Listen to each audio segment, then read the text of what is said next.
verdadeiramente útil. Eu estou aqui para representar aquele que me enviou. Eu não tenho que me preocupar com o que dizer ou o que fazer, porque aquele que me enviou me dirá. Eu estou contente em estar aonde quer que ele esteja, sabendo que ele vai comigo. Eu sei cuidar na medida que eu permitir, ele me ensina a curar. Significado dos milagres. No terceiro, expiação e milagres, segundo parágrafo. Passará o céu e a terra. Significa que não continuarão a existir como estados separados. Minha palavra, que é a ressurreição e a vida, não passará porque a vida é eterna. Tu és o trabalho de Deus e o seu trabalho é totalmente amável e totalmente amoroso. É assim que um homem tem que pensar a respeito de si mesmo no seu coração, pois é isso que ele é. Interessante.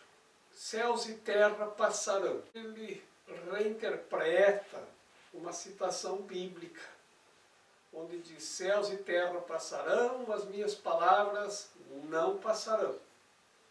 Isso equivale a dizer, ele reinterpreta aqui para a gente, que céus e terra deixarão de existir como estados separados. Por quê? Porque neste momento o que nós percebemos é que o céu é uma coisa e a terra é outra coisa. Então nós temos que chegar àquele estado assim do que o padre Marcelo cantava, né? Que eu não sei se o céu desceu ou se a terra subiu, né? Se a igreja subiu, mas está cheio de anjos de Deus por aqui. É nesse estado que deixa o céu e a terra deixam de existir em estados separados. A seguir, ele diz que as palavras não passarão, porque as palavras são o caminho, a verdade e a vida é eterna. Então, essas palavras dele não passarão, continuarão. E também diz como que um filho de Deus, que é o nosso caso, né, deve pensar a respeito de si mesmo. Você é o trabalho de Deus, e o trabalho de Deus é totalmente amoroso e você é totalmente amável. Isto é o que tu és. E é assim que você deve pensar a respeito de si mesmo. Então isto já vamos anotar para dizer 3 vezes por dia, durante essa semana próxima.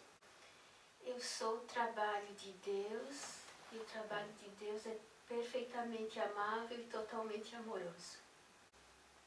Eu sou o trabalho de Deus, o trabalho de Deus é totalmente amável e totalmente amoroso.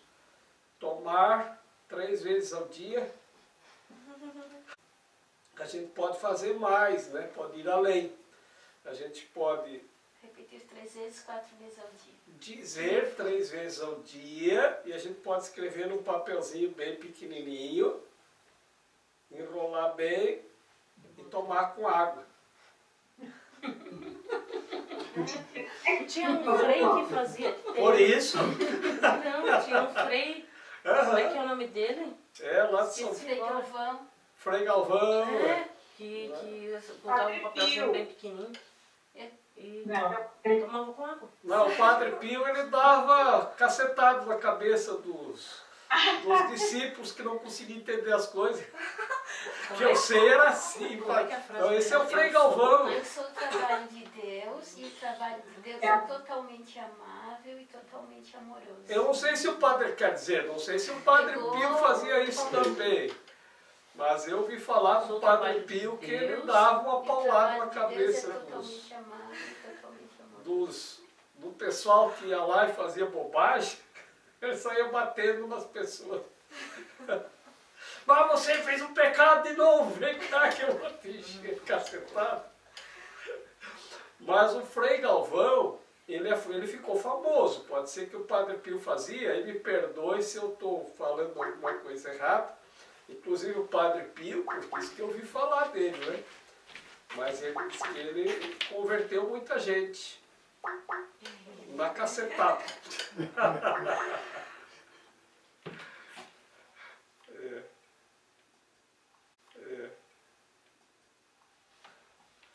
Mas o Frei Galvão, eu me lembro que a gente foi lá em São Paulo, quando a gente vai lá no Museu de Arte Sacra de São Paulo, lá eles distribuem as pílulas do Frei Galvão. E lá tem aquelas freiras que são reclusas, e elas vêm por uma janelinha lá e a gente fica na fila esperando a hora, elas dão umas pílulazinhas, papelzinho, você toma com água. Papel não faz mal nenhum comer papel, porque papel é vegetal, é feito de árvore, então um pouquinho de papel não faz mal. Né? Eu me dei conta disso porque uma vez eu vi um camelo comendo papel, que era só o que tinha para comer, lá no deserto. Ele dá de comer papel, mas é vegetal. Né? Então dá para comer. Então, papel não faz mal, é a mesma coisa que comer grama, né? Funcionou com muita gente. As famosas pílulas do Frei Galvão. 3. Os perdoados são o meio da expiação. Sendo plenos de espírito, eles perdoam em retribuição. Aqueles que são liberados têm que se unir na liberação dos seus irmãos, pois esse é o plano da expiação. Milagres são um caminho através do qual as mentes que servem ao Espírito Santo se unem a mim para a salvação ou liberação de todas as criações de Deus. Os perdoados é aqueles que já alcançaram a liberação. Como é essa liberação? A gente está preso aos nossos erros.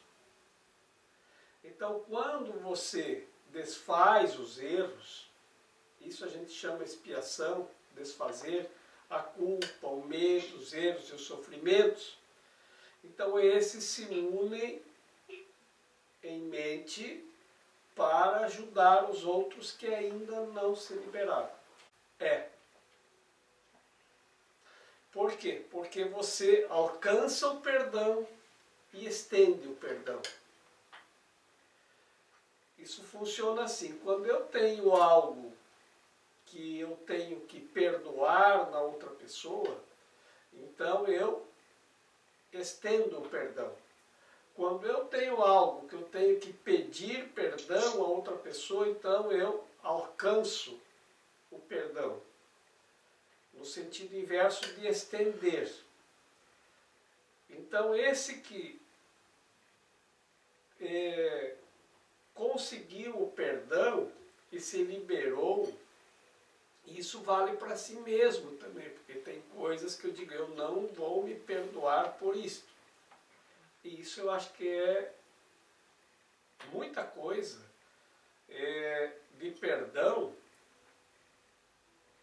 implica nós mesmos. Eu não me perdoo por não ter feito isso, eu não me perdoo por ter feito, por ter pensado, por ter dito, ou por não. Né? Sempre no nível pensamento, palavra, ação, omissão, que é os níveis onde os quesitos, né? Onde a gente pode cometer erros, e o erro, ele solicita o perdão.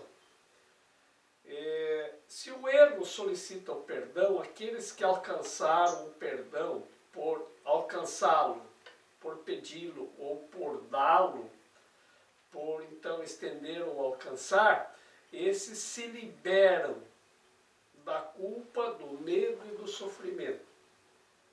Esses então, eles vão automaticamente, se alinham nas mentes para formar uma corrente espontânea que ajuda os outros a se liberarem também, como exemplo e como modelo para os outros. Assim nós podemos tomar como exemplo um santo. O santo é aquele que alcançou a sanidade ou a santidade. A sanidade é o mesmo que a cura. Então aquele que alcança a cura, ele vai fazer isto para ajudar com que os outros também possam curar os seus sofrimentos. Porque tudo que você consegue de bom, isso é natural em nós. Não é que, mas daí eu vou ter que fazer. Não, isso é natural. Quando você descobre uma coisa boa, você quer contar para todas as pessoas. Quando você descobre um lugar que tem um café maravilhoso, é natural que você queira compartilhar com as outras pessoas, contar para todo mundo, olha, descobri um lugar que tem um café maravilhoso. Então isso vai acontecer espontaneamente também. Mas você não vai precisar se preocupar com o que dizer ou o que fazer. Mas como é que eu vou dizer? Eu vou ter que fazer alguma coisa? Não, nada. As pessoas vão olhar para você e vão captar isto a partir de você, sem que você faça nada, sem que você diga coisa alguma. É como a estátua do santo. Você olha para a estátua do santo e a pessoa se lembra da santidade. Essa é a ideia.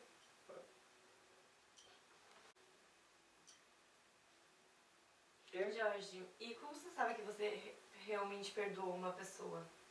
Porque às vezes você fala que perdoou, mas no fundo você não perdoou. Tinha um rapaz que vinha aqui e ele tinha um sofrimento. Ele tinha alugado uma casa e a pessoa que estava na casa não pagava o aluguel. E ele sofria muito com isso, porque a pessoa não pagava o aluguel. Aí ele entrou com uma ação de despejo, depois de quase um ano, ou mais de um ano, não sei, não me lembro bem quanto tempo foi, a pessoa saiu, mas não pagou aluguel. Aí ele entrou na justiça lá para a pessoa pagar os aluguéis. Mas aquilo estava enrolado e a pessoa não tinha jeito de receber. E ele sofria muito, porque a pessoa não me paga, porque não me pagou, porque isso, porque aquilo. E aí um dia ele veio conversar comigo e perguntou, o que eu faço, Jorge? E eu disse, você acredita que essa pessoa vai pagar esses aluguéis atrasados para você? Ele disse, não. De fato, acho que ele não vai pagar. Então perdoa. Perdoar é para doar, ou para doar mais. É dar a perda. Perda, perdinha ou perdão. Qualquer coisa que signifique perda é grande para quem perde. Então, por isso, perdão. Já considera tudo perdão. Não é? Todas as perdas são para quem perde, não são pequenas. Pode perder uma agulha, ela causa o mesmo sofrimento que perder 10 reais, que vale muito mais que uma agulha. Às vezes a agulha, a pessoa sofre mais. Aquela minha agulhinha, minha agulhinha, minha agulhinha. Né? E a pessoa às vezes sofre mais ainda. E aí, então, ele disse, vou fazer isso. E aí, uns dias depois, ele veio aqui e disse, Jorge, que alívio, agora estou contente, eu perdoei a pessoa. Então, agora eu estou muito bem. Está bem. Então, perdoou. Está te sentindo melhor? Estou. 6 meses depois, ele veio aqui e disse, Jorge, tu não sabe o que me aconteceu. O que foi? Eu estava vendo aquele canal lá de viagens na televisão, e aí estava passando uma reportagem sobre o hotel Laje de Pedra, que fica lá perto de Gramado, por ali, naquela região, que é um hotel muito bonito e caro, né? E aí está olhando lá, e aí eles fazendo uma reportagem sobre o hotel e vão entrevistar um hóspede. E aí aparece o hóspede lá, né? E eles perguntam, e aí, o senhor vem sempre aqui? Não, uma vez por mês eu venho aqui com minha família toda e fico aqui uma semana. É o cara que não me paga o aluguel. Para pagar o aluguel ele não tem. Mas passa uma semana por mês no hotel 5 estrelas com a família toda, né? E aí, o que aconteceu? Mas você não disse que tinha perdoado ele? Mas eu tinha. Não tinha. Porque se tivesse perdoado, não estava feito um doido aqui agora xingando o cara. O estresse voltou todo de novo. Mas como que é perdoar? Então perdoar é perdoar mesmo. É dar. É soltar aquilo e pronto. É dar totalmente. Se você deu, então deu. Mas como que eu faço agora? Eu já dei para ele, eu já sei que não vou receber mais. Mas você chegou a dizer para ele, não, eu perdoei, mas eu não disse nada para ele, eu dei a perda. Ele disse, então você faz o seguinte, você telefona para ele e diz assim, querido, é o seguinte, nossa, eu vi você numa reportagem lá daquele hotel, eu fiquei tão feliz de ver que você prosperou, porque você tinha dificuldade para pagar o aluguel, e diz que quem tem mais lhe será dado, quem mais tem, mais lhe será dado. Então, eu fiquei tão feliz que quero te dar um presente. Estou retirando da justiça todo lá as causas e vou te dar de presente esses aluguéis todos, você não precisa me pagar mais nada, é um presente que eu estou dando a você. Você acha que consegue fazer isso? É difícil. E, pois é, então, se você quer dar realmente, comunica a pessoa. Aí, um tempo depois, ele veio aqui e disse que conseguiu fazer isso. Agora está dado, não tem mais volta. Aí é perdão mesmo.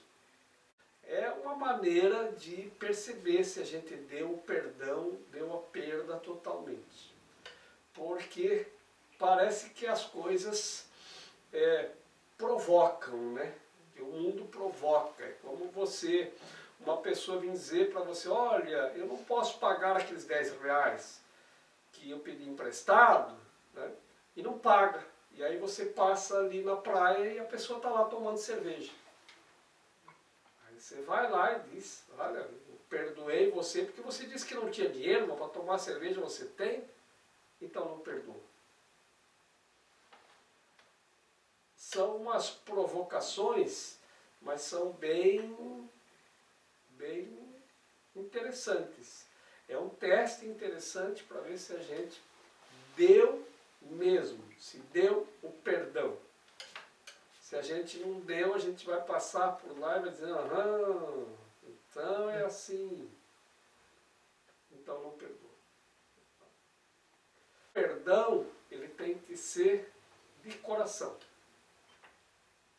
Senão ele não vai funcionar, ele é só uma coisa, é uma teoria, é uma técnica. Vai lá e pede perdão.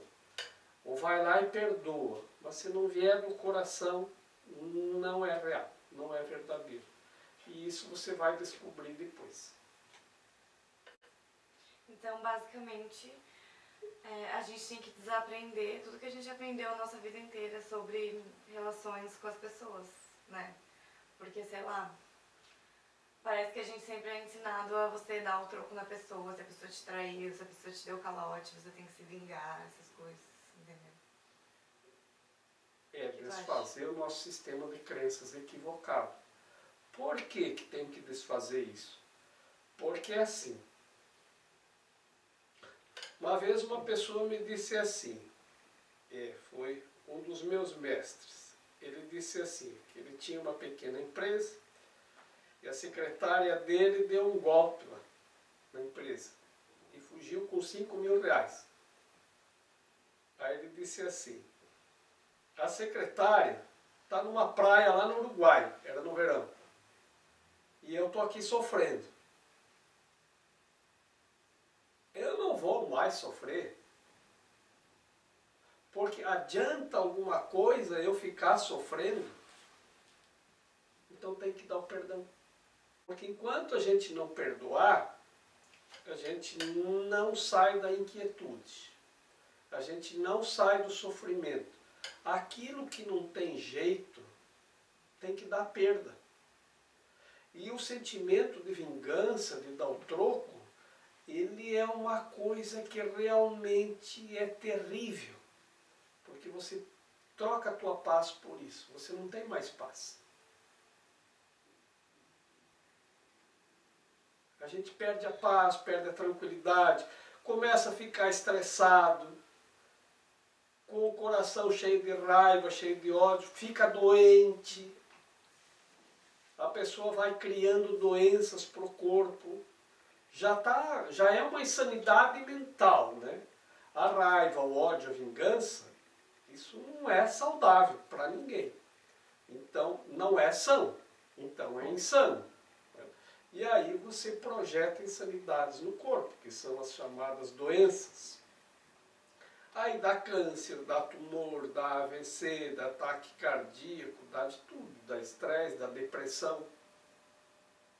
Porque as pessoas desaprenderam que tem que resolver suas questões.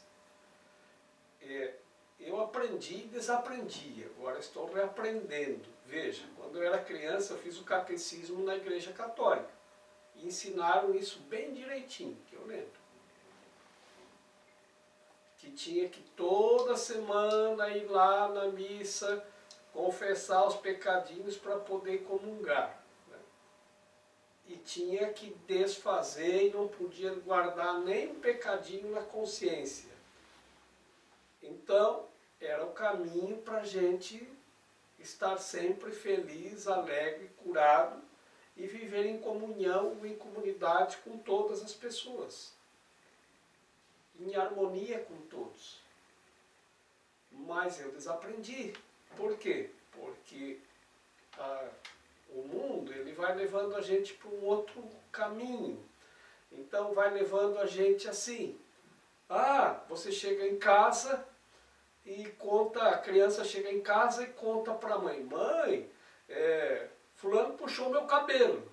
Já vai ouvir dizer, você não fez nada? Bem assim.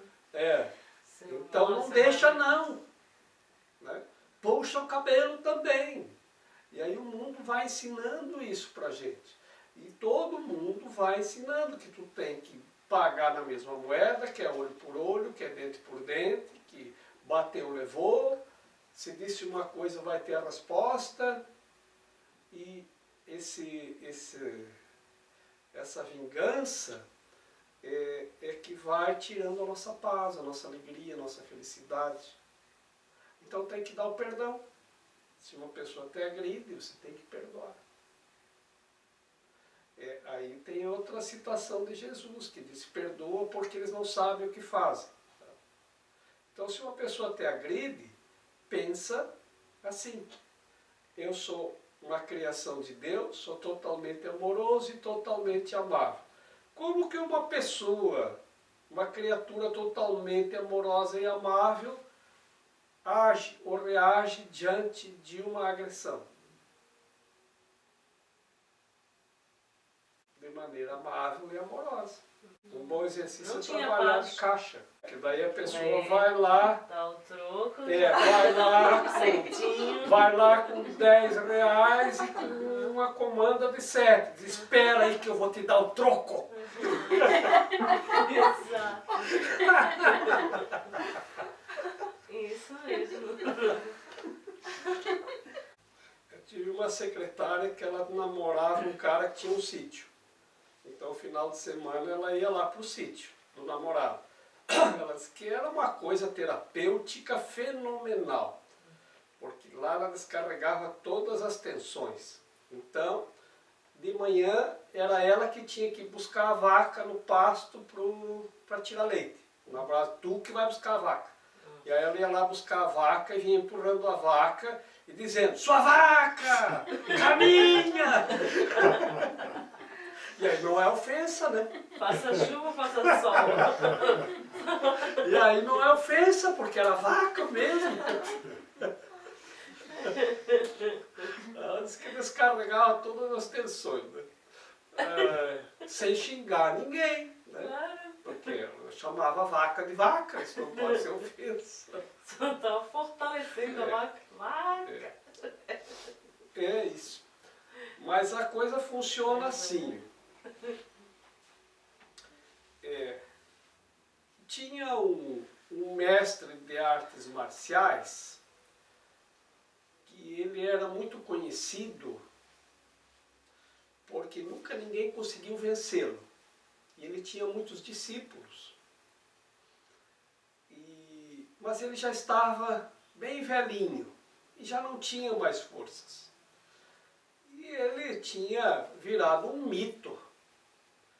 E então, um dia um rapaz bem jovem foi lá e fez um desafio para lutar com esse mestre, que já estava bem velhinho. Porque ele queria ganhar a fama de ter vencido aquele mestre que já era uma lenda, um mito, né? Que nunca tinha perdido nenhuma luta. E o mestre aceitou. E os discípulos disseram, não vai, mestre. Ele é muito mais forte, ele é muito mais jovem, ele vai humilhar você. Mas não, eu vou. E foi. Aí na hora marcada, lá no centro do povoado, o mestre chegou lá e sentou no meio da rua, no chão. E o rapaz que o desafiou, disse, daí não vai levantar?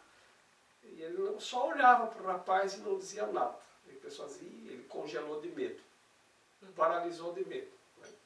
E aí o rapaz chutava a terra na cara dele, cuspiu na cara dele, xingou a mãe dele, o pai dele, e o mestre não dizia nada.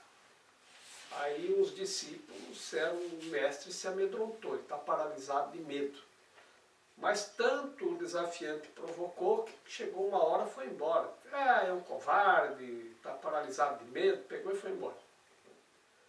E aí, um dos poucos discípulos que sobraram, né, porque os outros debandaram, disseram, não, esse mestre aí é medroso, isso aí não serve para me ensinar mais nada. Né? Foi lá e disse, mestre, mas por que você não disse nada? Por que você não reagiu? E ele disse, quando alguém lhe traz um presente, e você não aceita o presente, com quem fica o presente? Com quem trouxe. Então, esse é o ensinamento. Se alguém xinga você e você não aceita o xingamento fica com quem? Com quem xingou. Porque você não aceita o xingamento. Agora, para o mundo vai dizer, ah, então tu aceitou porque tu não disse nada. Não. Eu não disse nada porque eu não aceitei. Porque quando você aceita o presente, você diz, ah, muito obrigado, aceitou. Então, você não deve aceitar. Quando a pessoa diz um xingamento, você não aceita. Gostei, mas... É tu dizes. É você que está dizendo. Certo. Como é você que está dizendo, isso é teu, fica contigo. Não tem nada a ver comigo isso que está dizendo. Né? Então, essa é a ideia que a gente tem que reaprender. Porque senão a gente vai entrar nessa coisa de ação e reação, e tem uma lei da física que diz para cada ação uma reação correspondente em grau e intensidade. É assim que começam as guerras atômicas. Sim. Um jogando uma pedrinha no outro. Aí como jogou, o outro vai jogar de volta uma maior, e o outro joga uma maior, e daí um tijolo, daí é num canhão, daí é não sei mais o que, daí é uma bomba atômica. Tá? É assim que começa. Tá? Ao invés de desmontar as provocações, a gente vai aumentando a provocação. Por quê? Porque o nosso ego, ele diz que a gente nunca deve ficar por baixo. E a gente acha que se a gente não reagir, é fraqueza. E isso é força. Porque a pessoa, para não reagir, tem que ser forte. É mesmo. Para não reagir diante de uma provocação. Mas quando você não reage, você desmonta a provocação. Porque você não aceitou. Mas isso de que tem que revidar tudo, isso só serve para a gente acumular sofrimento. Por isso que você vai ver as pessoas aí que estão revidando tudo, estão tomando remédio de tarja preta. De tanto sofrimento que tem acumulado. De tanta raiva, de tanta vingança, de tanto ódio, de tanto medo, de tanta culpa. A ideia é desfazer tudo. Então, quando você tiver alcançado o perdão, você tem a liberação. Do quê? Disso tudo. Aí as pessoas vão olhar para você e vão dizer, nossa, como você está bem. E aí, a paz do Espírito. O Espírito está em paz. E eu acho que vai chegar num ponto que as pessoas não vão nem mais tentar te agredir. Quem é que vai agredir uma pessoa que parece... Quem é que teria coragem de agredir a Madre Teresa de Calcutá? Teve um doido lá que foi dar um tiro naquele papa que era tão santo. Né? Mas ele não se sentiu agredido, ele foi lá e perdoou o cara. Né? Isso não, a pessoa não recebe isso como uma agressão. O próprio Jesus foi pregado na cruz e tudo mais, e ele não sentiu, ele não revidou nem nada. Então, aí o próprio exemplo, né, o maior exemplo. É uma lição de amor. É assim. E o que ele diz? Que nós devemos pensar a respeito de nós mesmos. Eu sou a criação. Como é que é? Criação. Eu sou o trabalho amoroso de Deus. Eu sou o trabalho amoroso de Deus. Perfeitamente amoroso, perfeitamente amável. Não é assim? É assim que você deve pensar a respeito de si mesmo. E como uma pessoa assim age e reage? Com amor. Com tudo. E aí a pessoa também é amável e se torna amável. O contra-ataque fere mais a gente, pelo menos a mim, eu acho, do que aquilo que eu queria atingir no outro. Ontem mesmo, no trânsito, eu tive uma reação muito, no mínimo, curiosa. Uma pessoa buzinou porque eu acho que deu uma fechada nele e tudo. E eu baixei o vidro e que eu acho que eu ia até xingar a pessoa. E quando eu cheguei em casa, eu pensei, meu Deus, por que eu fiz? Por que eu fiz isso? Por que eu fui tão violenta, né, numa reação assim, se eu mesma faço yoga, faço reiki, faço tanta coisa para, enfim, ser uma pessoa mais evoluída e tenho essas reações, né? Então, acho que me feriu muito mais do que a ele, que talvez seja até uma coisa corriqueira, né? No trânsito, não sei. Mas a mim, eu fiquei muito decepcionada de ter tido um contra-ataque tão violento, assim. De querer até xingar a pessoa, né? Mas veja, isso continua acontecendo conosco. Só que agora nós nos damos conta de que estamos fazendo isso. E antes não. Agora a gente sente o dano que isso causa. Isso é o evoluído. Porque o que não está evoluído, ele sufoca esse dano, esse mal que uma reação dessas causa. e ainda sai dizendo, ah, mas eu baixei o vidro, dei-lhe um respostão. Né? Então ele esconde a verdade. E a verdade é que isso causa sofrimento. Então, a gente chega aqui e diz assim, ah, como é que uma pessoa tão evoluída pode fazer isso? Qualquer um pode. Só que a pessoa evoluída, não passa muito, ela se dá conta da errada que fez. E o não evoluído, ele se vangloria da acertada que deu. Agora, o que acontece? O evoluído, como ele se dá conta do erro, ele trabalha para desfazer em si a errada que deu. E o não evoluído vai na farmácia e compra um remédio de tarja preta. E aquela coisa que ele não sabe o que, depois vai se transformar num tumor, num câncer, numa coisa desse sentido, e ninguém vai saber por que, que ele está daquele jeito, por que, que a pessoa está tão doente. Por quê? Por tantas coisas erradas que a pessoa cometeu. Tá? Agora veja assim, não é para, de repente, uma pessoa vai ter um câncer e vai começar a se culpar, ah, eu cometi muitos erros. Né? Se a pessoa às vezes fuma demais, pode ter um tumor, um câncer causado pelo cigarro. Se a pessoa trabalha num lugar insalubre, pode ter isso causado pelo ambiente insalubre que ela convive, que ela vive também. Né?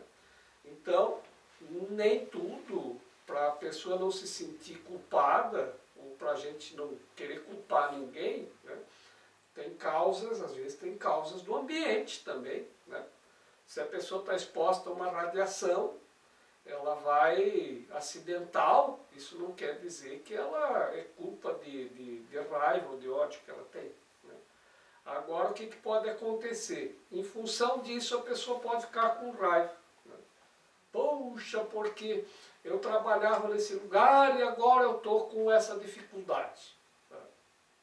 Então, igualmente tem que se portar de forma amorosa. Por quê? Dizer, bom, aconteceu, e isso aconteceu com o corpo. Não comigo, porque eu não sou o corpo.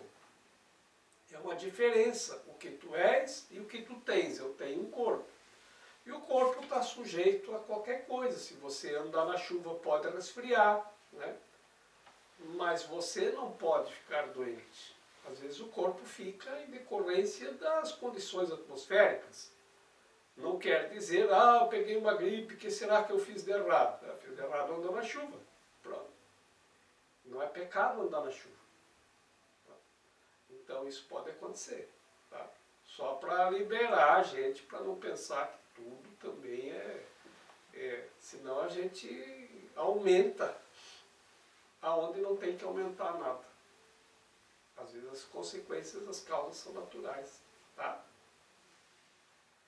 Mas a ideia é essa. Então, eu acho que eu vou tomar as pílulazinhas também, porque acho que a coisa está mais séria do que eu pensei. Tem que tomar as pílulazinhas.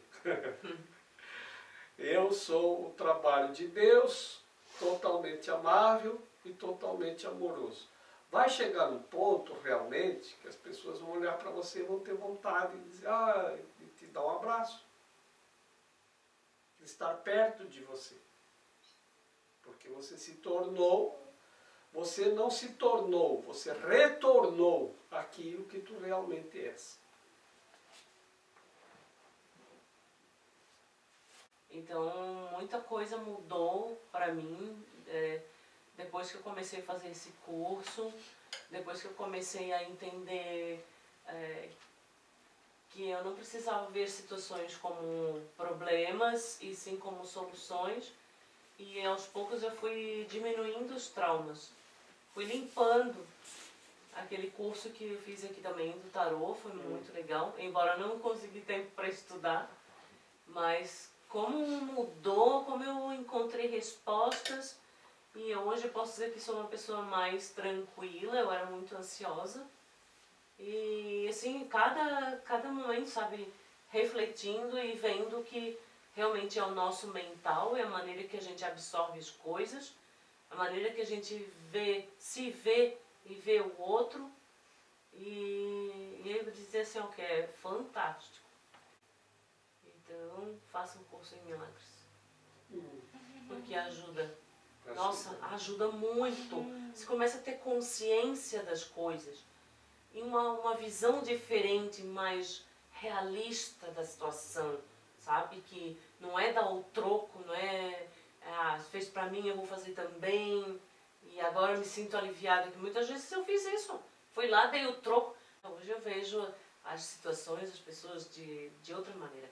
Eu me vejo mais capaz de fazer as coisas, de realizar, de não julgar. Eu sou o único que pode apresentar milagres de modo indiscriminado, porque eu sou a expiação. Tu tens um papel na expiação que eu ditar-te-ei. Pergunta a mim quais os milagres que deves apresentar. Isso te poupa esforço desnecessário, porque estarás agindo sob comunicação direta. A natureza impessoal do milagre é um ingrediente essencial, porque me capacita a dirigir a sua aplicação. E sob minha orientação, os milagres conduzem à experiência altamente pessoal da revelação. Um guia não controla, mas de fato dirige, deixando a ti a decisão de segui-lo. Entre asas aqui, não nos deixeis cair em tentação. Significa, entre asas, reconhece os teus erros e escolhe abandoná-los, seguindo a minha orientação. Eu sou o único que pode apresentar milagres indiscriminadamente. Então, esse eu, não é eu aqui embaixo. Não. Tá. Por quê? Porque eu não sei que milagres que eu posso apresentar para as outras pessoas. Então ele diz, pergunte a mim. Pergunte. Tá. Tá? Ao Espírito, a Jesus, a Deus, né? Nesse sentido. Tá? Então por quê? Porque, por exemplo, tem uma pessoa que está com dor na cabeça. Ah, eu vou fazer um milagre aqui para tirar a dor da cabeça da pessoa. Aí você vai lá e faz. Tá? Vocês lembram da história que eu contei de uma pessoa que era um artista, que foi fazer um programa de televisão, que é aquela história que por fim ele pegou AIDS e daí não tinha quem curasse ele? É isso. É justamente essa história. Por quê? Porque se a gente quer curar a pessoa, ou fazer um milagre indiscriminadamente, passa aqui, que eu passa, o que acontece? Às vezes, você não sabe o que está lá na frente, porque a nossa visão é muito limitada, porque a gente não enxerga de um nível superior. O que vai acontecer com a pessoa se você curar ela agora?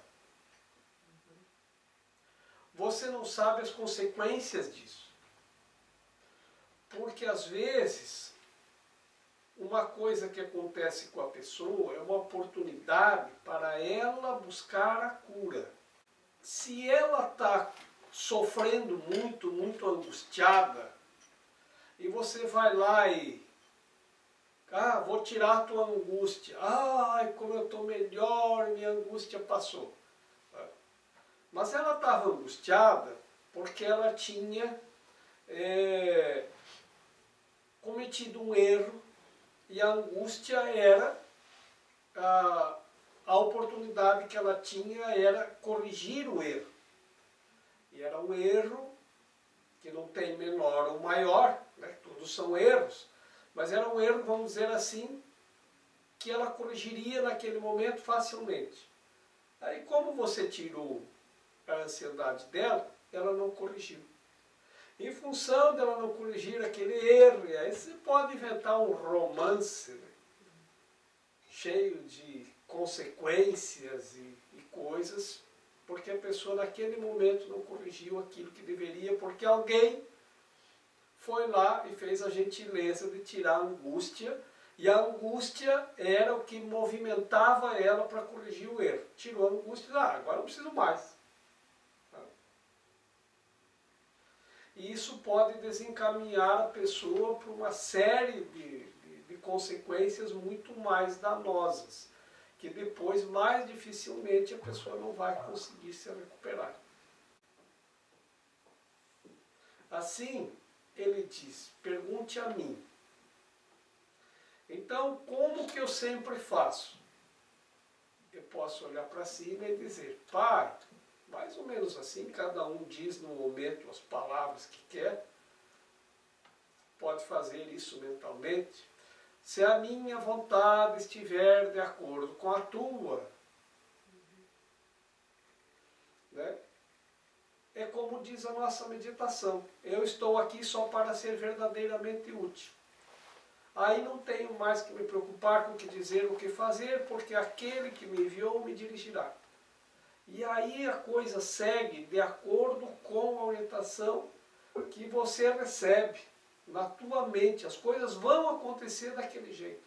E se não é para ser daquele jeito, não vai ser.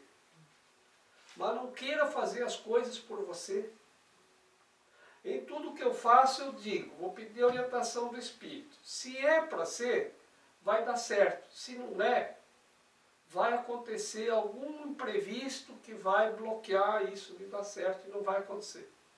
E daí as coisas dão certo. A possibilidade de dar certo é muito maior. Por quê? Porque o Espírito, ele vê do alto.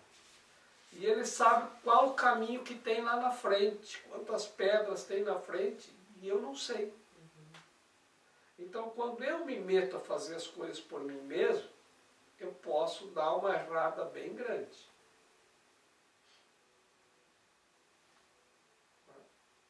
Por isso que quase todos aqui já conhecem Reiki, né? Quando a gente faz o Reiki, o aprendizado é que você não pode interferir. Então você não pode fazer Reiki para quem diz que não quer, porque isso é uma intervenção, é uma interferência. Mas nem quando a pessoa está dormindo, menos, porque você vai interferir na vontade da pessoa. E você tem que aprender que amar é respeitar e dar liberdade a outra pessoa. É o aprendizado do amor, nunca interferir. E como eu sei que eu não vou estar interferindo? As pessoas costumam usar a palavra karma. Como eu sei que eu não estou interferindo no karma da pessoa? Então, se você não sabe, não interfira. Não faça.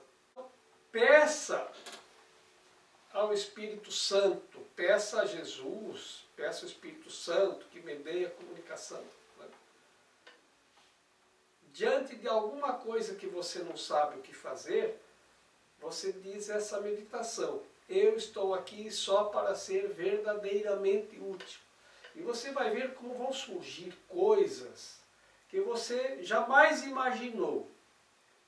Você vai conduzir aquela situação de formas que você não imaginou, você não pensou, você não sei de onde que veio aquilo. Mas é a coisa mais certa a se fazer. Porque a gente não sabe quando deve dar a moeda ou quando não deve dar a moeda. Quando deve dizer uma palavra ou quando não deve. Quando a gente deve ajudar ou quando deve não interferir, porque ajuda seria uma interferência. Por isso que determinados procedimentos, às vezes, podem prejudicar mais a pessoa do que ajudar. Porque que a gente não tem como saber as consequências. Por isso que às vezes a gente quer ajudar as pessoas. Claro, todos nós queremos, mas o aprendizado é não interferir. Porque se você interfere no caminho da pessoa, ela não vai encontrar aquilo que ela deve encontrar para se salvar.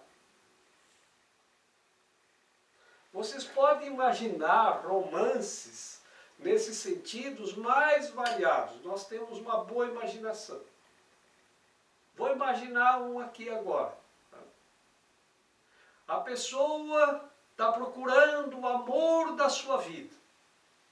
E aí ele está com uma dor de cabeça muito grande. E ele está indo lá no médico fazer uma consulta. E aí você para e diz, não vai no médico, vem aqui que eu faço reiki, eu boto a mão na tua cabeça e já tiro a dor de cabeça. Era lá que ele ia encontrar a enfermeira que é o amor da sua vida. Tu não deixou ele ir, tu interferiu. Tá? Aí ele vai ficar a vida inteira procurando o amor da sua vida. Vai morrer e não encontrou. Que horror, gente. Aí ele morre. Né? Aí ele chega lá em cima e cobra do São Pedro. Né? Eu nunca encontrei o amor da minha vida. Por quê? Aí o São Pedro aponta, tá vendo aquela criaturinha bondosa lá embaixo?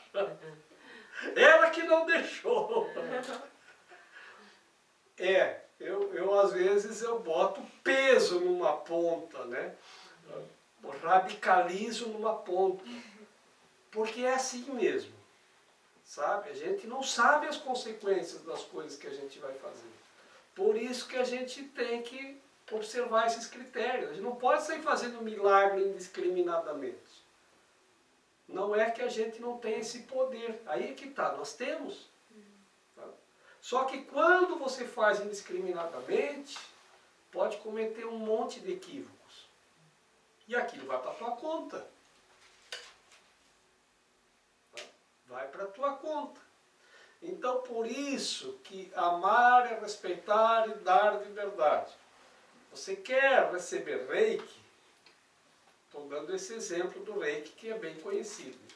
Ah, não, isso eu não quero. Ah, tá bom. Sabe? Então não faz. Tá? Porque aí a gente se coloca como curador, né? Como muitas pessoas se colocam como curadores, eles às vezes não sabem o que é a verdadeira cura. Então eles acham que a cura é curar o físico. Ah, a pessoa está com dor de cabeça, saiu daqui curado da dor de cabeça. Você curou a dor de cabeça, e em função disso não vai encontrar o amor da sua vida, que estava lá, era a secretária do médico. Né? E agora? É uma coisa que nós temos que aprender. Mesmo as pessoas que vêm receber reiki, você tem que olhar para cima e você tem que aprender a não interferência. Então você aprende a interceder. Pai, a pessoa está aqui e eu também. Eu estou aqui só para ser verdadeiramente útil. É o começo da oração. E o final é: eu serei curado na medida em que eu permitir que Ele me ensine a curar. Não é assim, eu serei curado na medida em que eu meter os pés pelas mãos e querer curar todo mundo por mim mesmo. Veja como a gente tem que prestar atenção nas palavras, nas escrituras, como a gente tem que compreender as escrituras. E compreender esse livro, quanto é importante compreender isso, o que a gente está lendo. Porque isso muda a nossa direção para a direção correta. E a gente se dá conta, puxa vida, será que eu não estava indo na direção errada? Porque eu estava fazendo assim. Não tem problema se está. Tá? Não estou mais. Tá?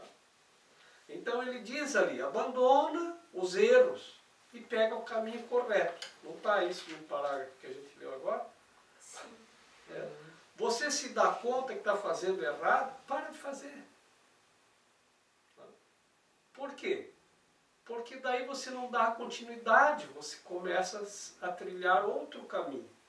Por isso, pergunte a mim. Pergunte a mim Você pode perguntar simplesmente dizendo assim: eu estou aqui somente para ser verdadeiramente útil. Pronto.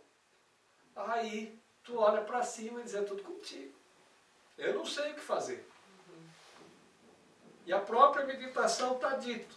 Então agora você não tem mais que se preocupar com o que dizer, o que fazer, porque aquele que te enviou te dirigirá. É o Espírito que é o meu guia. Ele diz: o guia, ele vai te dirigir. Mas você que decide se quer seguir o guia ou não. Então ele não é tirado nenhum direito teu. Não é tirado nenhum poder teu. Nada lhe será tirado. Ele te dirigirá. Mas você tem o poder de decidir se quer seguir o guia ou não. Porque o guia, na verdade, dirige, mas não controla. Quem controla é você. Você vai se quer. Quando você vai num lugar que você não conhece, contrata um guia. Mas você segue o guia se você quiser. O guia, ele conhece o caminho, por isso que ele pode te dirigir. E nesse sentido, quando se vai trabalhar com milagres, é importante você pedir, então, para o guia te orientar. Para a gente fazer o milagre da forma correta e onde realmente tem que ser feito. E de uma forma que vai ajudar a outra pessoa a curar-se. Sem a gente colocar a vontade própria. Isso. Não é a minha vontade, Sim. mas a tua. Então, o que eu faço? Eu vou dar o exemplo do reiki novamente. Então, eu faço o reiki. A pessoa vem aqui, tem dor de cabeça. Eu digo: estou aqui somente para ser verdadeiramente útil. E faço o reiki na pessoa. Se ela disser: oh, minha dor de cabeça passou, não fui eu. Porque eu entreguei. Tá? Se ela disser não passou, é porque não era esse o caminho. Então, eu passo a viver em plena paz. E esse é o aprendizado da cura. É dessa maneira, por isso que eu acho que o reiki é um instrumento de aprendizado da cura fantástico. Ele não é para curar o outro, é para eu aprender a cura. Eu serei curado na medida em que eu permitir que ele me ensine a curar. E assim todas as coisas, eu dei o reiki como exemplo, mas é o yoga, é qualquer atividade que trabalhe com a possibilidade, com a ideia de cura. É a psicologia, é a psiquiatria. Tá? Porque a medicina, ela vai trabalhar diretamente no físico. Então essa você sabe que a medicina é útil, é preciso, é necessária, mas é o físico. Então ele não trabalha com os níveis da cura da mente. A medicina é para curar o físico. Se a pessoa quebra o pé, vai no médico que ele cura o pé. Tá? Mas a mente torta, o médico não cura a mente quebrada. Tá? Então, quando eu era criança, que eu batia o pé, machucava o dedo, meu pai dizia: você tem que olhar por onde anda, Jorge. Então, olhar por onde anda é curar a mente. Tá? Por quê? Porque eu batia o pé um dia, ele ia lá, arrumava meu dedo, no outro dia eu batia de novo. O problema não é o pé e nem a pedra, é a mente. A pessoa não está atenta aonde coloca o pé por onde anda. Por isso que está com o pé machucado. Então a correção é sempre no nível da mente. Mas o médico faz o papel dele. Se você quebrou, machucou o pé, ele conserta para ti. Mas a cura é na mente. Agora, os terapeutas, os curadores, porque nós que estamos aprendendo a cura, esse curso é um aprendizado da cura para nós mesmos. Então nós estamos aprendendo como curar a nós mesmos. Então nós que estamos aprendendo a cura, nós sabemos que a cura tem que ser no nível da mente. E às vezes se eu curo o pé da pessoa, mas não resolvo a questão da mente, amanhã ele pode vir com a perna quebrada.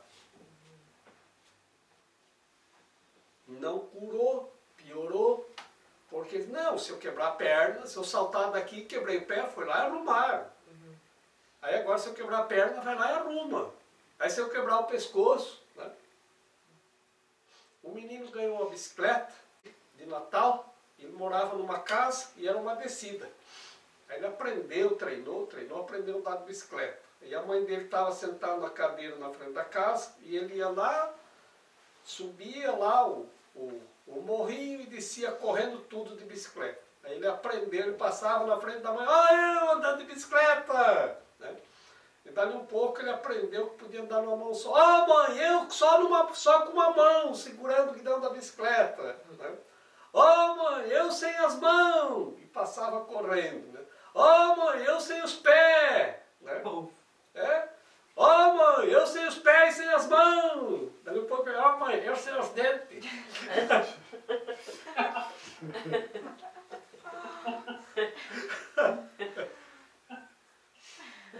É assim. Então esse é o aprendizado da cura, sabe? É isso que ele está falando, por isso que ele diz, pergunte a mim. Tá? Você tem o poder de fazer os milagres. Ele diz que a gente tem que exercitar isso. Mas pergunte a mim. Tá? Pergunte. E a maneira de perguntar é essa nossa meditação. Eu estou aqui só para ser verdadeiramente útil. Basta você dizer isso. E não faz nada. Deixa que as coisas vão acontecer na tua frente, que você vai ver como as coisas vão acontecer e você vai ver que aprendizados você vai ter. Então, se uma pessoa chega para você, ah, eu estou tão mal, dá vontade de ajudar. Né? Mas ajudar eu até estou disposto. Então, se eu estou disposto, eu estou aqui. Eu estou aqui. Só para ser verdadeiramente útil. Mas eu não sei o que fazer. Nem o que dizer. Você vai se surpreender quando você se colocar nesse nível com essa meditação da primeira frase da nossa meditação. Com os aprendizados que você vai ter a respeito de cura. Você vai dizer, puxa vida, não sei de onde eu tirei isso para dizer para a pessoa. Eu não sei de onde veio essa ideia para fazer de tal maneira. Para agir, para pensar, para falar, para fazer ou para não fazer. Porque às vezes até é não fazer. Para não interferir. Sabe? Então essa é a ideia. E isso vocês podem já sair daqui pensando em praticar se acontecer. Não percam as oportunidades. Mas sempre lembrem, eu estou aqui só para ser verdadeiramente útil. E aí acontecem os milagres. Uma vez veio um menino, tinha muito menino de rua pedindo dinheiro, agora que parece que não é mais permitido. Eu não sei se é nacional ou não, mas aqui eles não podem mais. Eu acho que eles recolhem, não permitem as crianças. Né? Aí tinha um menino, tio, me dá uma moeda, tio. E aí eu olhei para eles, o que eu vou fazer? Né? Aí, era uma criancinha pequenininha, aí sentei no chão, na calçada. Ele, senta aí. Aí ele sentou e disse, o que é? Eu faço uma coisa contigo. Quem tem mais, dá para quem tem menos. Se eu tiver mais dinheiro que você, eu dou para você. Não tudo, mas dou um pouco de dinheiro para você. Quem tem mais, dá para quem tem menos. Se você tiver mais, você dá para mim. Topas? Aí ele começou a rir. Eu não. Eu não sei quanto que você tem. E a gente fez uma amizade, a gente riu tanto, brincou tanto. A criança saiu tão feliz. Por quê? Porque ninguém para brincar com a criança. Ele nem quis mais dinheiro. Depois ele me mostrou que estava cheio de moeda. Por isso que ele não ficou, eu não, eu posso perder, eu tenho bastante. Né? Vai que hoje ele não tem nada ainda no bolso. Então, veja, a melhor maneira de eu ajudar aquela criança naquele momento foi essa. Mas de onde que veio aquela ideia? Eu nunca pensei, não, se eu ver uma criança, vou sentar no chão e vou dizer, vamos ver quem tem mais. Né? Então é assim que vai acontecer. E isso vai ser tão, tão maravilhoso, não é que vocês vão fazer isso. Tá? Isso eu fiz naquele momento com aquela criança. Tá? Se vocês se colocarem, eu estou aqui só para ser verdadeiramente útil, pode ser que você tenha vontade de subir no mar. Vamos brincar de subir na árvore? Né? Não sei. Pode ser qualquer coisa, ou nada. Tá? Mas a ideia é essa. É vocês só se colocarem à disposição. Eles deixam que eu te guio. E ele diz, o guia dirige, mas não controla. Tá? Se chegar uma hora assim, não, eu não vou sentar no chão. Então tá, tudo bem. A ideia era essa, mas se você não quer, você não faz. Tá? Ele não prende, ele não controla você e não descontrola. Ele não vai tirar nada de você, nem um poder, nem uma possibilidade, nem um direito, nada, nada, nada. Tá? E novamente, para ver se nós entendemos todos para. Eu sou o único que pode apresentar milagres de modo indiscriminado, porque eu sou a expiação. Tu tens um papel na expiação que eu ditar-te-ei. Pergunta a mim quais os milagres que deves apresentar. Isso te poupa esforço desnecessário, porque estarás agindo sob comunicação direta. A natureza impessoal do milagre é um ingrediente essencial, porque me capacita a dirigir a sua aplicação, e sob a minha orientação, os milagres conduzem à experiência altamente pessoal da revelação. Um guia não controla, mas de fato dirige, deixando a ti a decisão de segui-lo. Entre asas, nós não nos deixeis cair em tentação. Significa, entre asas, reconhece os teus erros e escolhe abandoná-los, seguindo a minha orientação. Quando ele diz a natureza impessoal, é porque nós nos envolvemos com as questões das pessoas. Esse aqui eu vou ajudar. Já tornou a coisa pessoal. E quando a gente entende que quer ajudar, que personalizou, a gente perde a conexão. Porque esse aqui, deixa esse aqui comigo. Esse aqui eu vou resolver. Isso eu faço. Você pegou para a pessoa, você personalizou. Por isso ele diz, a natureza impessoal do milagre que capacita a fazer a coisa certa. Porque quando a pessoa vem fazer reiki, né, por exemplo, então, essa pessoa aqui é minha amiga, minha conhecida, está com dor de cabeça. Vou tirar a dor de cabeça dela. E a outra que você não gosta delas, essa aí pode ficar com dor de cabeça se quiser, não se preocupar.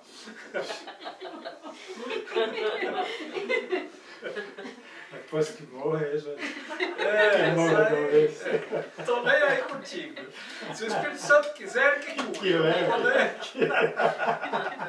E a outra diz, aqui é Espírito Santo, esse aqui eu quero curar. Então é assim, a natureza impessoal, sabe? Então você tem que ser impessoal com todos. Não tem melhor ou pior, não tem esse ou aquele. Isso é que vai levar a gente, olha a promessa que ele diz, vai nos levar a uma experiência intensamente pessoal da revelação. Sabe? Uma experiência intensa mesmo de aprendizado. E aí você vai começar a revelação, então é assim, então é isso, aquilo. Aí que você vai começar a transcender e aprender realmente. Então é para experimentar sim. Ele tá dizendo, vamos experimentar. Tá? Mas não fica querendo você fazer as coisas que você não consegue ver além da parede. Você não sabe o que está do lado de lá. Então, pergunte a mim. Quais os milagres que deves apresentar? Faça a tua parte. E Jesus, ou Espírito Santo, como queira cada um entender que está se colocando como pergunte a mim, tá? Vai dirigi-lo. Tá? Isso é uma experiência realmente indizível. Porque a revelação é indizível. Mas que vocês podem experimentar. Qualquer um. Tá?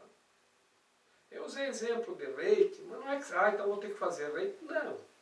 Pode acontecer em qualquer lugar, a qualquer hora, com qualquer pessoa, a qualquer momento. Tá? Isso pode acontecer. Deixa livre.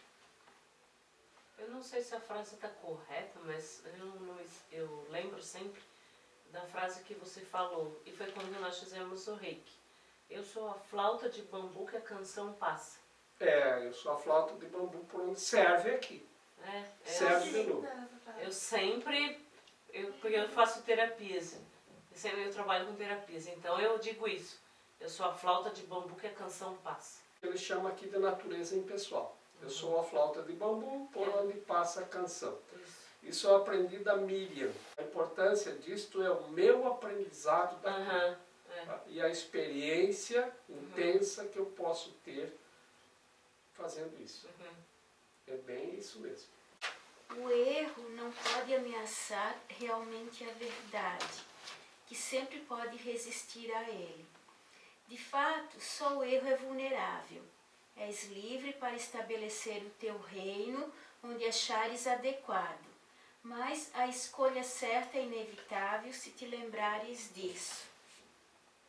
O Espírito está em estado de graça para sempre.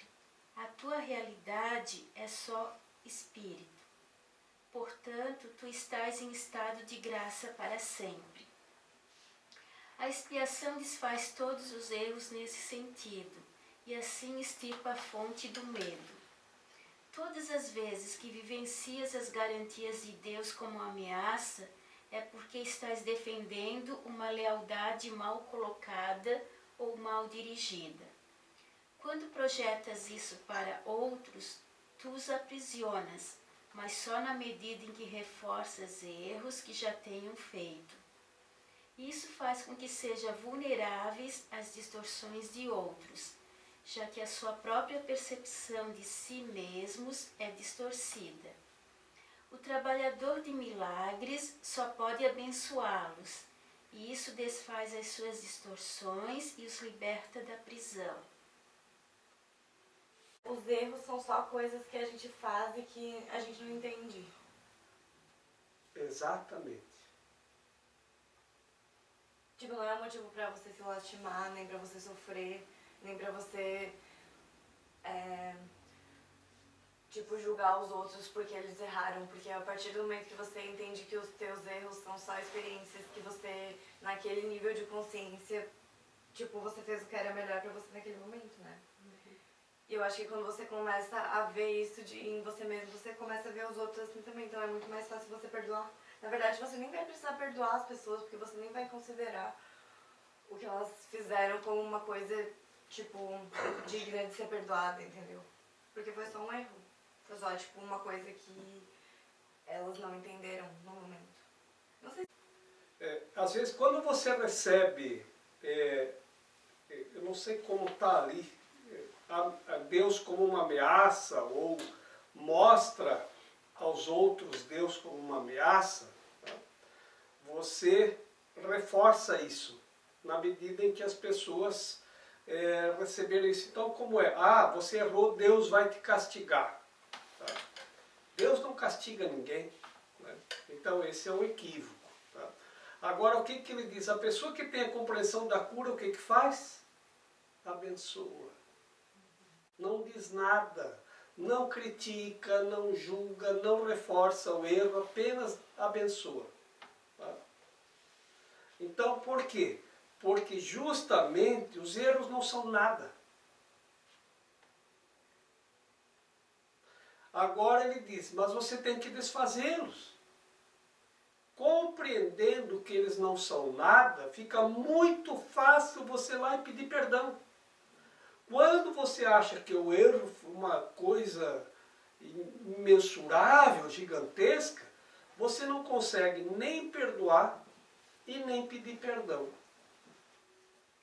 Mas se você se dá conta, não, eu errei, espera aí um pouquinho. Tá?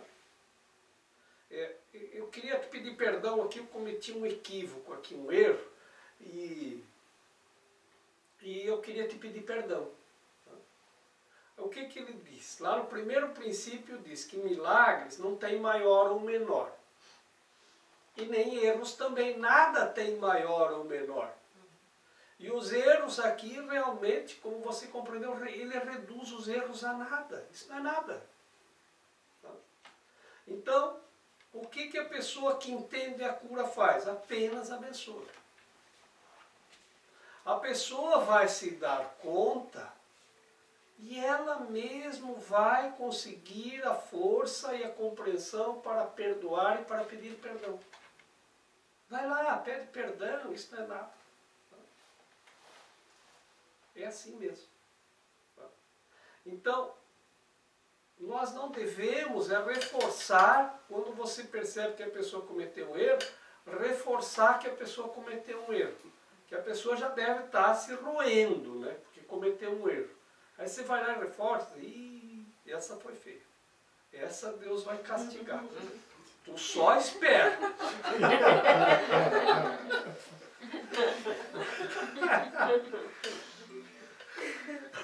Então, o que acontece? Você reforça essa ideia do castigo, de que Deus é uma ameaça. Eu não me lembro bem com que palavras ele coloca, mas é isso, a ideia de que Deus é uma ameaça contra você porque você errou. Né? Ou você joga isso para outra pessoa, você começa a aceitar isso para você também. Porque assim como você passa para o outro, você passa a acreditar que é. Então, se você passa para o outro que o erro não é nada, isso não foi nada. Né? Então, como nós começamos a reunião de hoje, a ideia da criança, mãe, a Mariazinha puxou meu cabelo. Isso não é nada.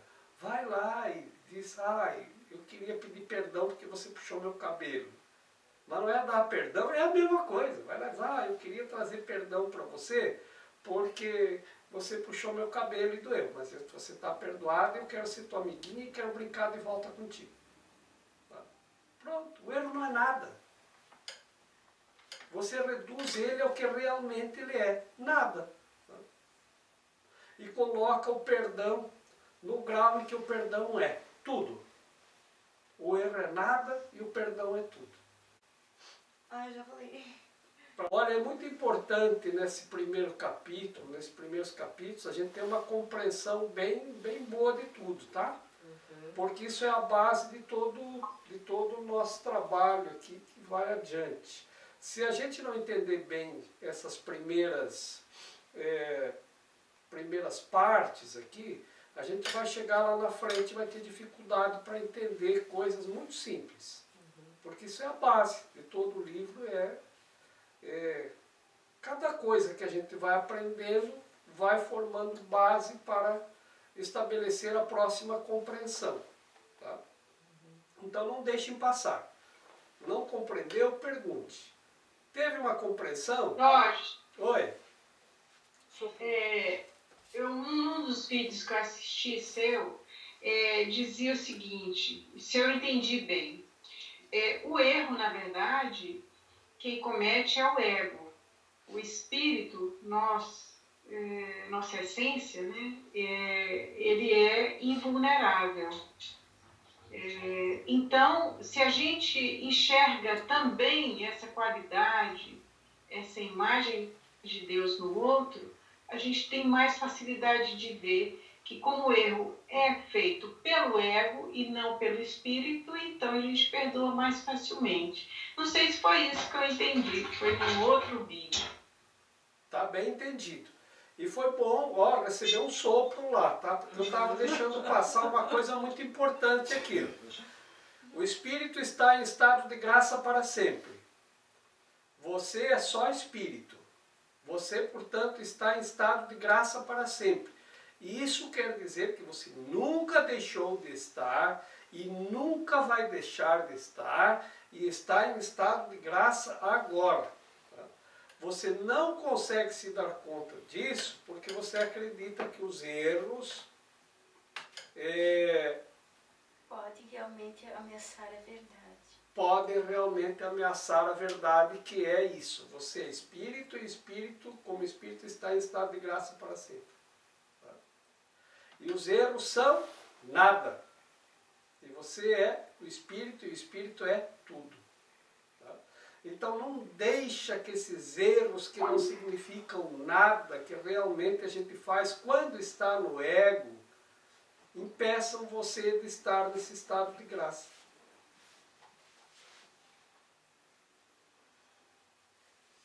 São bobageirinhas.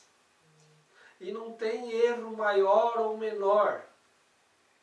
Quando eu era criança, minha mãe dizia assim: sabe qual é a diferença entre um ladrão que rouba uma agulha e um ladrão que rouba 1 milhão?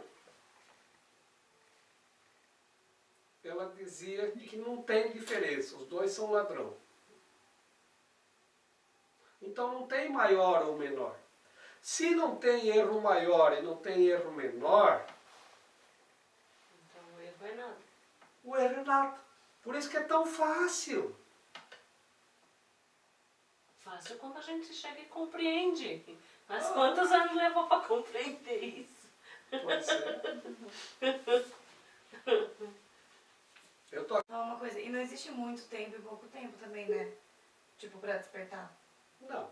Dizer, É porque às vezes a pessoa diz assim: ah, eu não estou pronto. Pronto você está. Você ainda não escolheu. Tá? A diferença é que uns escolhem antes e uns escolhem depois. Tá? Mas prontos todos nós estamos. Sempre. Porque é isso que nós somos. Tá? Então veja que como agora vai ser fácil, quando você cometer um erro, você pedir desculpas. Ou pedir perdão. Tá? Ah, me perdoa. Tá?